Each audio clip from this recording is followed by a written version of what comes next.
Hi, I'm Chloe, and today I'm going to talk to you about a book I just finished very recently, like a few hours ago. It's The Mark of Athena by Riordan. This book was fantastic, a brilliant addition to the Heroes of Olympus. These books are just getting better and better as you go along. I cannot wait to read The House of Hades. This book ended in such a cliffhanger that I have half a mind to just go to my bookstore right now and just buy House of Hades. And just have it and start reading it. This book was fantastic. I don't really do ratings, but 5 out of 5 stars. It is told from 4 points of view: Percy, Annabeth, Leo, and Piper. Was I the only one who noticed that those are the 4 of the 7 who are from Camp Half-Blood? You can tell which camp Rick prefers, am I right? It's really exciting, tons of fight scenes, very fast-paced. Even though it's fast-paced, the author is still able to put in character development and humor, so much humor. If you know Rick Riordan, you know he's funny. I could not predict the plot and where it was headed. I don't know enough about Greek mythology to know which monsters are coming next, so it's always a surprise. I think this might be the best Rick Riordan book I've ever read so far. So if you haven't read it, go read it. I'm going to talk about it and spoil things now because I can't talk for extensive periods of time without giving stuff away. So if you haven't read it, please go read it, and then if you have read it, you can stay and listen to me talk too much about a book. But that's why you're on BookTube, right? Right? It's so good. Read it. Please read it. Okay. Bye if you haven't read the book. Farewell. Okay, so this book. This book. We covered so much in this book. I didn't even expect them to get to Rome yet. I thought they were just gonna be, barely making it to, what do they call it, the ancient sea, the Mediterranean. I did not realize they were gonna get all the way there and then leave it hanging over Tartarus. Tartar sauce. So they start, obviously, with Persebeth reunion and the kind of meeting of Greek and Roman demigods for the first time since the Civil War. This was really, really interesting for me to see, the interactions and behavior between characters. Of course, Persebeth broke through that formality and was just like, you know what? Persebeth time. Hugs, kissing, lovely stuff. Yes. But anyways, we have this great Greek and Roman merger, and then Leo gets possessed and everything goes to shit. Then they escape in the ship, they all meet each other, they start to trust each other, they go running around doing errands, getting ready for the ancient sea, and then finally they head off there. There were so many near-death experiences, it was ridiculous. I mean, there's always a bunch of near-death experiences in all Riordan books, but it just felt like there was extra packed into this book. Maybe it's 100 pages longer than the others, but it's not even that much longer. And there were still so many more battle scenes. Maybe it's because we had so many characters so we could have multiple things going on at once, but it was great. I think one of my favorites was Narcissus. Oh god, it's ridiculous. He falls in love with himself, right?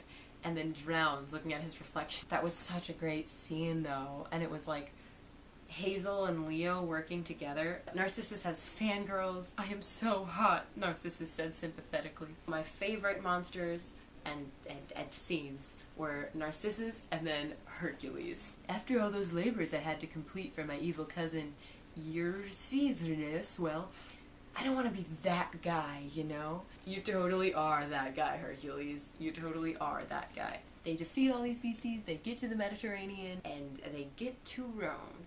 You have this moment where they're these teenagers in a foreign place, so they're just kind of enjoying Rome. And then they remember that they're on a quest to save the world, right? Like, no pressure, but you have to do that now. Annabeth was outstanding in her bravery. I just, could not breathe. I was overjoyed to get her point of view because I've never had that before. None of us had that before this book. And, she was so intelligent and witty and everything you'd expect, but didn't fully appreciate until you got her point of view. And then when Athena's daughter does walk alone, it's like, holy shit, you are the most capable person. And the fact that she does have to rely on her intelligence as opposed to a physical godly power is just, wow. It's so moving that she has that much of a hero complex. All the characters impressed me in this book, more or less, but Annabeth just blew me out of the water. And then that ending.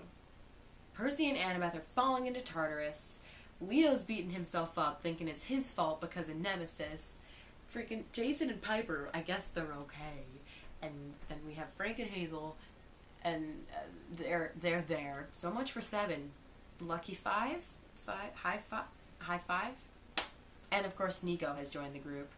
I did not realize how bad it was for Nico. I had so many Nico feelings. He literally got sucked into Tartarus, okay, then was held captive by giants, having to go into a coma, eating pomegranate seeds from hell, and then he's rescued by his friends, only to have 2 of them drop into Tartarus, where he barely got out of, and it's so much. And then Percy throws that responsibility on him, like, meet us on the other side. And yes, that's a command to get the group to do, but it's just like, oh hey Nico, you're conscious? I need you to help save the world, bud. Can you do that? Let's talk about themes. I'm sorry you might be bored talking about themes, but English class has made me appreciate themes more. These are not going to be complex themes. These are going to be vague themes. I'm not going to do any essay, sentence, statement themes, okay? I'm going to probably do 1 to 3 word themes. First of all, teamwork. Greek and Roman coming together, the 7 individual great heroes coming together and learning to work as a team. Obviously the Greeks and Romans as a whole still have some issues to sort out, but Percy and Jason had a moment, all 7 of them had a moment.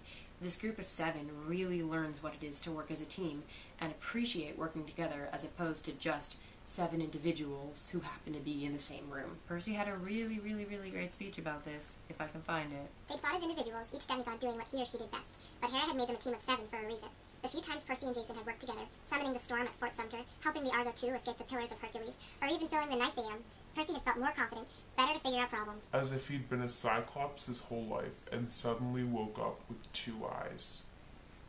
Powerful statement much? In the beginning of the book, not all these demigods know each other very well, and they have to trust each other and go off and work in groups of 2, 3, and it just really got to me, the fact that teamwork is not just 2 individuals splitting up the work. It is doing the same work and learning how to use your powers together. Yeah. Another big theme is something I already mentioned, being a hero. This book kind of questions what it is to be a hero, talks about more fatal flaws, which are part of the hero complex, and it was really kind of fascinating to me. These 7 demigods in and of themselves are heroes, and they have the ultimate goal to literally save the world, or stop the earth from waking up. I mean, whatever, save humankind, we'll say, and God kind. Yeah. What it came down to in this book for me, heroism was sticking through the pain and suffering, whatever kind it may be, and still working to overcome that task. Like, the determination of these people. I'm not even determined to do an essay quickly. How are they determined to save the world with so much pain?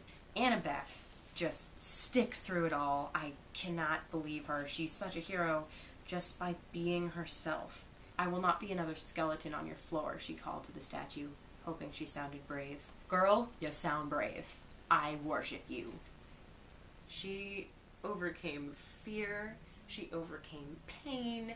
She freaking completed her quest, and then she was completely ready to sacrifice herself and ask Percy to drop her into Tartarus after she had finished her quest, knowing she had, helped save the world. And then there's the internal monologue Percy has with himself about being a hero, and how sometimes being a hero is letting someone else take that blade. That's his flaw, is being too overprotective of his friends. Some would debate that's not really a flaw, but it really is a flaw. He is not Wisdom's daughter. He cannot walk alone. He has to let Annabeth walk alone. And of course he does, but it's very hard for him because Percival, especially when you have so many heroes in one ship, sometimes being a hero is stepping aside. Sometimes being a hero is supporting your friend.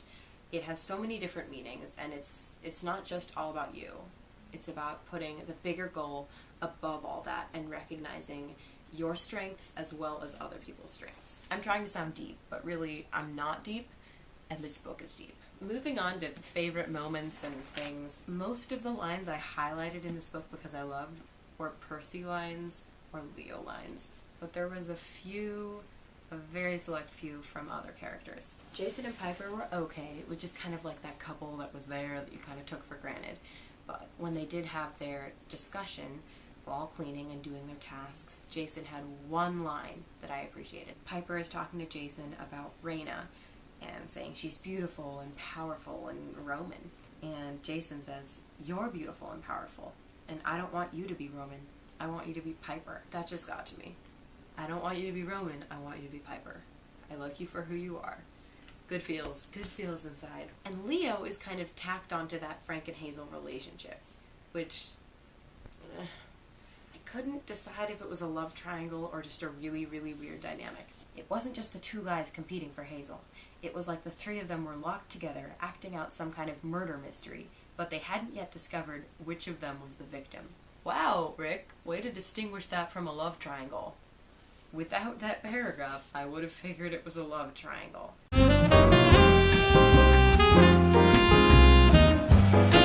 I love when the Romans attack Fort Sumter and Annabeth is cornered and Octavian says drop your weapons and she throws it into the ocean and then it's a signal to Percy and then he says totally deadpan, "You dropped this. Tremble before the horror of Diet Coke."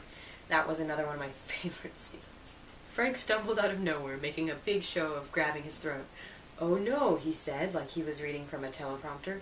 "I am turning into a crazy dolphin." I can't talk about everything I liked because this book was so goddamn thick. But I will say there are two things that really bothered me. The first thing that bothered the heck out of me was calling Frank the big guy. I don't know if Rick was doing it for noun variety or subject variety or what, but it was unnecessary. No other character had a noun clause that was swapped out for their name like that. It's not like they call Annabeth the smart girl or Piper the hot girl. No, we just call Frank the big guy for whatever reason. Is it like four guys were too hard to keep straight? What? Just call him Frank or he. The other thing that bothered me was the gods. I don't know what the hell they're thinking. Honestly, I hated Hera at the end of The Lost Hero, but at least she's fighting for the best for everyone in the end. The other gods are smoking some shit. I don't know what's happening. Dionysus? Bacchus? What the fuck, man? Okay, can we just, if Gaia rises, okay, if she awakens, everyone's gonna die. The gods are going down, the humans are going down, the half-bloods are going down. Everybody's going down if Gaia rises, okay? Unless you're evil, you're going down. So I don't know why the gods are cooped up and like ignoring their kids. And not just ignoring, but like actively fighting against. Bacchus said that these demigods had to prove to him that they were worthy battle partners. Okay, step off your high horse and look at the big picture, Bacchus. Everyone is going to die if you don't help them. You're literally just wasting time. Like, gods were the most unhelpful, terrible little shits. So, honestly, out of all of them, I actually am liking Hera because Hera helped them. I know it pisses me off that Hera disregarded personal lives, but thinking about heroism in this book, I've kind of forgiven her for that. At least she's fighting for the greater good. The rest of the gods are stuck in their little selfish capsules, smoking who knows what, and not helping. Are you seriously going to make your kids do all the work? They physically can't. What are you? Help them. So those were my very extensive thoughts on the Mark of Athena. I know I didn't cover everything, but I tried to. I'm sorry. This has been Chloe doing things. I hope you enjoyed. Thank you so much for watching. If you want to comment, tell me more things about this book, feel free to do that. But I won't blame you if you don't. Okay. Bye!